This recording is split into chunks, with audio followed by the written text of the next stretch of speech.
Hi everybody, Motivate Me 101 here, and you know what? It's time to test your knowledge about love. Get ready for a love and relationship quiz that's gonna make you say "aw" and "what" at the same time. Okay, enough chitty chat. Let's get this love fest started. Alright, lovebirds, question number 1. We're diving deep into the science of love. You know, the stuff that makes your heart go pitter-patter like you're watching a slow-motion montage in a rom-com. What is the love hormone called? Is it A, dopamine, the feel-good hormone? Is it B, serotonin, the happy hormone? Or is it C, oxytocin, the cuddle hormone? Take a second, think about it, I can feel the tension building. And the answer is C, oxytocin. That's right, oxytocin is the hormone that floods your system when you're feeling all lovey-dovey. It's released through hugs, kisses, and even just holding hands. So, basically, it's the scientific reason why cuddling is the best. Buckle up, buttercups, because we're going international with this next question. It's all about love customs around the world. Because, you know, love isn't just about saying I love you in your native language. Speaking of chocolate, this question is about a very special day celebrated 1 month after Valentine's Day. A day where the tables are turned and it's all about the guys getting showered with love and sweets. Which country am I talking about? Is it A, Italy, the land of romance and pasta? Is it B, Japan, the land of the rising sun and adorable plushies? Or is it C, Brazil, the land of carnival and passionate samba? Think carefully, my friends. The answer might surprise you, and the answer is B, Japan. That's right, in Japan they celebrate White Day on March 14th, exactly 1 month after Valentine's Day. It's a day for men to return the favor and shower the ladies in their lives with gifts, usually white chocolate. Get ready for question number 3 because we're about to tackle one of the biggest debates in the history of love at first sight. Is it real? Is it just a bunch of Hollywood hogwash? We're about to find out. According to some surveys, a surprising percentage of people actually believe they've experienced love at first sight. So, the question is, what percentage are we talking about? Is it A, 20%, a small but mighty group? Is it B, 40%, a significant chunk of the population? Or is it C, 60%, a whopping majority? Think back to all those rom-coms you've watched, all those love songs you've swooned to. What does your heart tell you? And the answer is C, 60%. Can you believe it? 60% of people believe in love at first sight.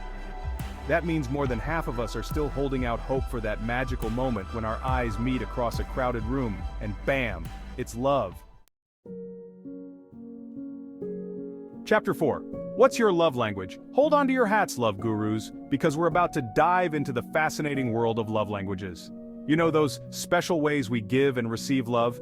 We're talking about the groundbreaking work of Dr. Gary Chapman and his 5 love languages: words of affirmation, quality time, receiving gifts, acts of service, and physical touch.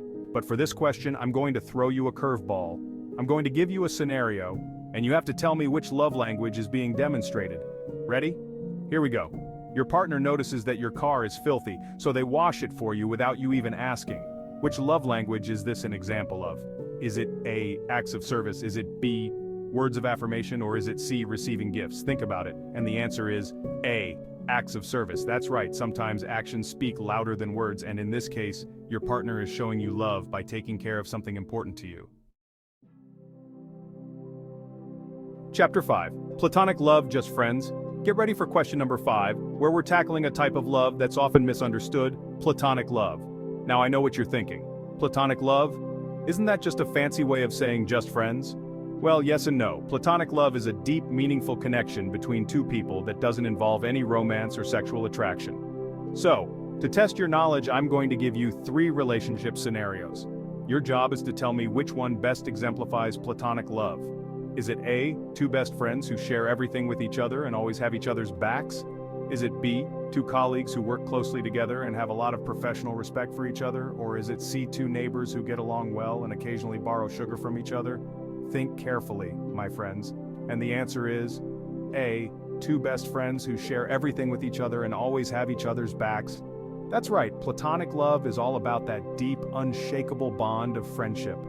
It's about having someone you can always count on. Someone who knows you inside and out and loves you anyway. Chapter 6. The Language of Flowers. Alright, romantics, let's talk flowers. Because nothing says I love you like a big, beautiful bouquet, am I right? But not all flowers are created equal when it comes to matters of the heart. Some flowers symbolize friendship, some symbolize sympathy, and some scream romance from the rooftops. So, for this question, I need you to channel your inner florist and tell me, which flower is traditionally associated with love? Is it A, the sunflower with its bright, cheerful face? Is it B, the lily with its elegant trumpet-like blooms? Or is it C, the rose with its velvety petals and intoxicating fragrance? Think carefully, my friends. This one's a classic for a reason, and the answer is C, the rose. That's right, the rose has been a symbol of love and passion for centuries. From red roses representing passionate love to pink roses symbolizing sweetness and admiration, each color of rose carries its own special meaning.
Chapter 10, The Zodiac of Love.